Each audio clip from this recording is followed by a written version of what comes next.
Здравствуйте, уважаемые зрители канала! Сегодня мы предлагаем вашему вниманию новый выпуск на тему «Его боялся даже япончик. Главный наркобарон СССР, вор в законе Паша Цируль». К Паше Цирулю, который к началу 1990-х годов стал одним из самых крутых наркобаронов постсоветских стран, представители криминального мира обращались по всем вопросам, касающимся оборота запрещенных веществ. Именно он организовал крупнейшие поставки кокаина прямиком из Колумбии. Он же держал воровской общак и давал указки на ликвидацию неугодных воров. Но самому всевластному Цирулю суждено было погибнуть в следственном изоляторе, просто потому, что он зажал $500 000. А ведь это могло бы спасти ему жизнь, правда, ненадолго.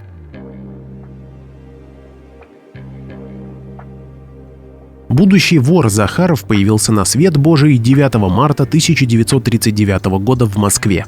Те, кто знал Цируля в детстве, говорили, что Павел уже родился вором, так как свои преступные наклонности проявлял чуть ли не с колыбели. При этом мальчик рос, казалось бы, в совершенно благополучной среде.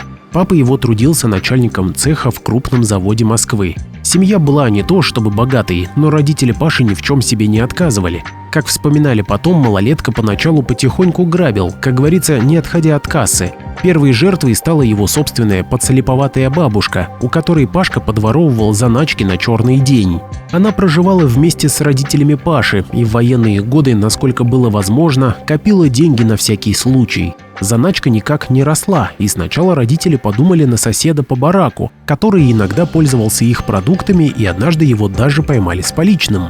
Но в этот раз сосед был не при делах. Родители и бабушка испытали шок, узнав, что воришкой был их любимый отпрыск Пашенька, и, естественно, мальчика как следует выпороли. Но он урока как следует не выучил и стал промышлять дальше.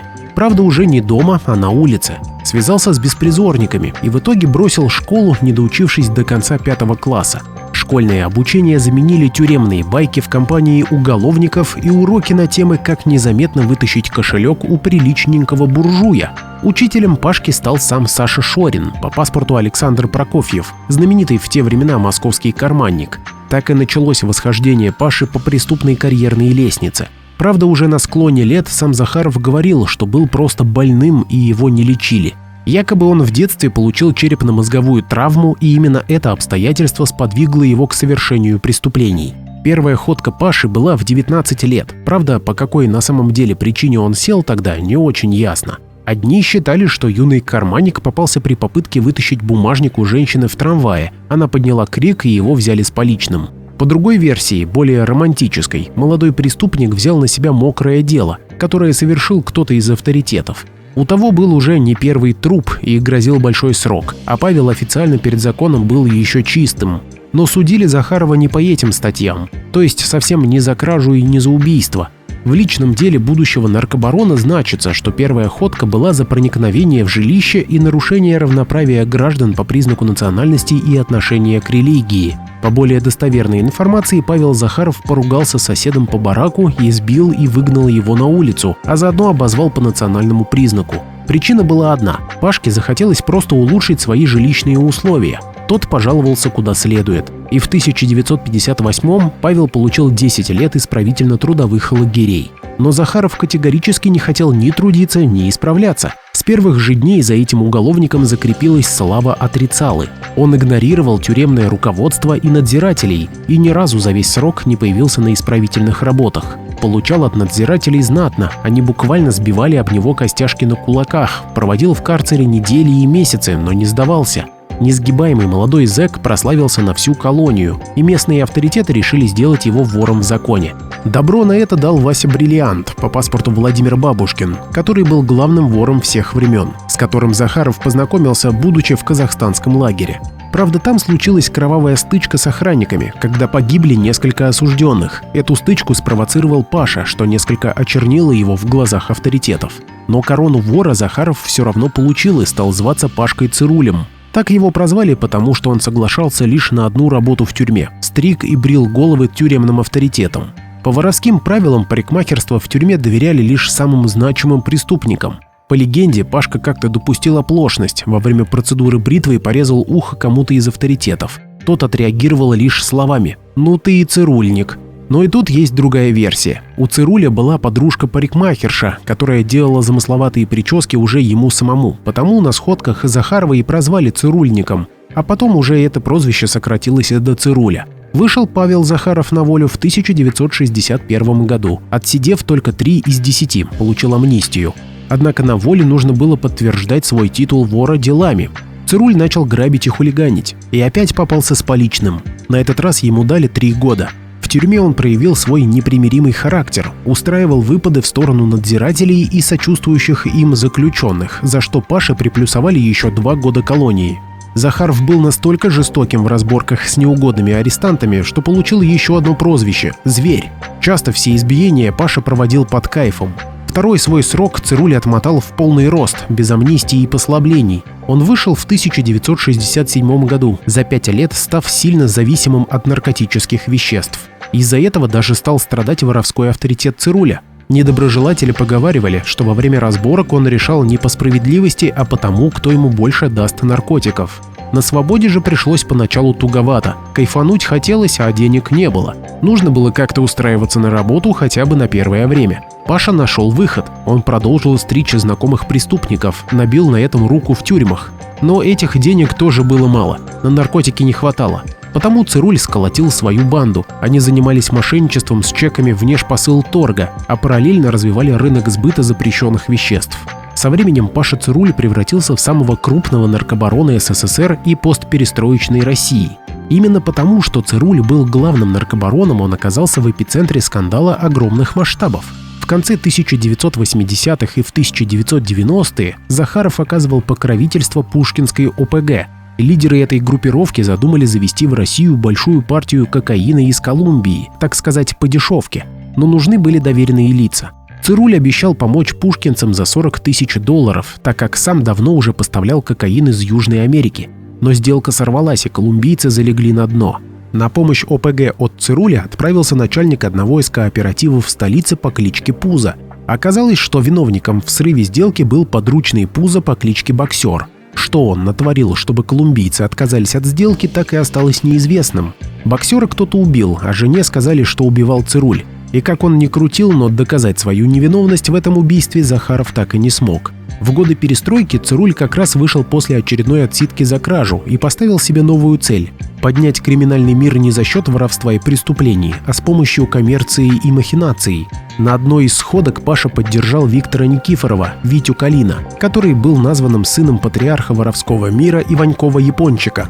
Калина тоже считал, что сидеть за воровскую идею уже не модно. А Цируль говорил, что общак – это хорошо, но нужно создать мощную финансовую базу в соответствии с наступившими временами. А это будет, если авторитеты станут тоже участвовать в бизнесе. Однако сам Цируль, разумеется, бизнесменом делаться не спешил. Он успешно действовал через разных посредников. Появлялись то фирмы-пирамиды, то однодневки, отмывавшие валюту, то автосалоны, кидавшие покупателей с краденными автомашинами. Если махинации разоблачали, то за счет посредников Цируль сам уходил от преследования со стороны правоохранителей. Но этих подставных Цируль не бросал, он активно помогал с адвокатами и даже прятал. А еще вор в законе поддерживал деятельность всяких ОПГ, за что получал немалую денежку как лично, так и в воровской общак. По самым скромным подсчетам ему перепадало около 70 миллионов рублей в год.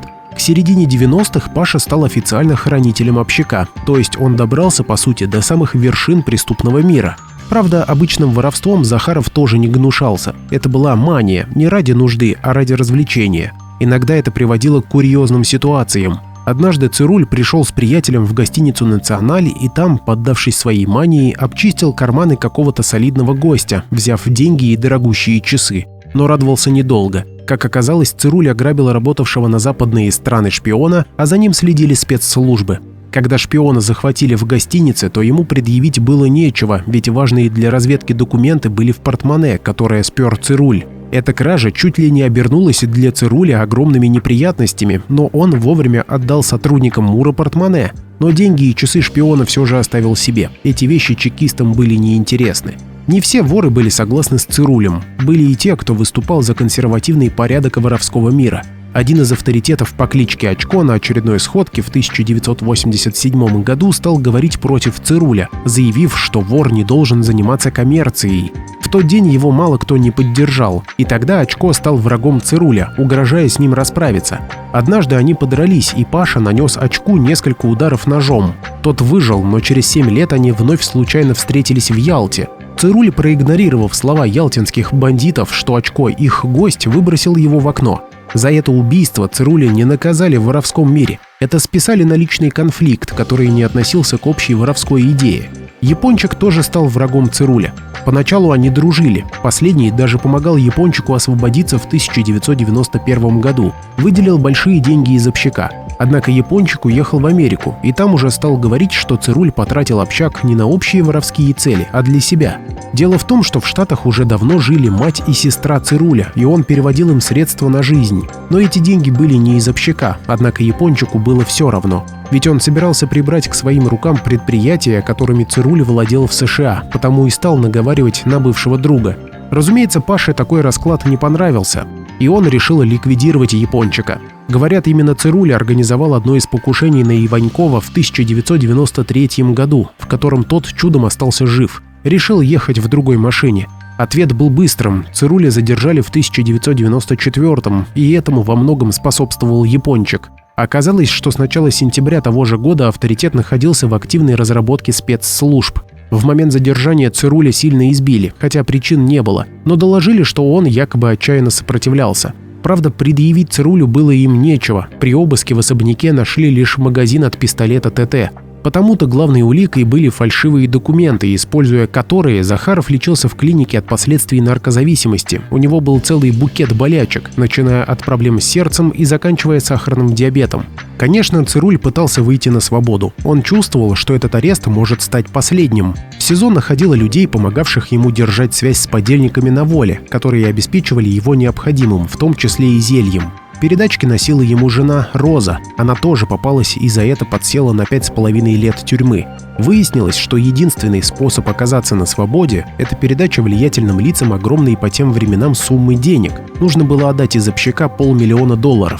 Узнав это, вор, который даже есть сам уже не мог, так как у него выпали все зубы, запретил подчиненным даже думать о выплате. Ходили слухи, что, сидя в тюрьме, Цируль отрекся от воровского титула. Якобы тогда неправильно была проведена коронация. Об этом он сообщил в письме на имя прокурора Москвы. Но правда ли это, осталось неизвестным. Может, это была просто провокация со стороны правоохранителей.